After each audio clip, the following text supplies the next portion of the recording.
Recording by A2Z Dhaka। बोला बोला शंकर भगवान की जय। डीजे साजिश आप सुन रहे हैं जोगिंदर बाबा तिवारी से। मिसत चला होगा जा मिसत चला देवघर में चीलम घींचत चला। मिसत चला होगा जा मिसत चला देवघर में चीलम घींचत चला। गमछा पीछा के भांग पीसत चलो गमछा पीछा के भांग पीसत चलो। मिसत चला होगा जा मिसत चला देवघर में चीलम घींचत चला। मिसत चला होगा जा मिसत चला देवघर में चीलम घींचत चला।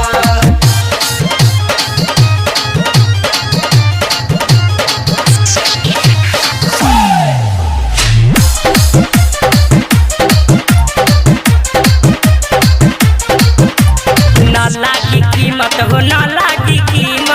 नाला की कीमत हो नाला की कीमत। भोला जी के नाम लेला बढ़ जाई हिम्मत। बढ़ जाई हिम्मत हो बढ़ जाई हिम्मत। ना लागी कीमत हो ना लागी कीमत। भोला जी के नाम लेला बढ़ जाई हिम्मत।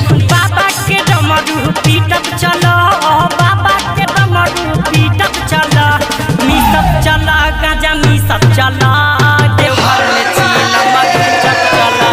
मिसत चला होगा जा मिसत चला देवघर में चीलम घींचत चला।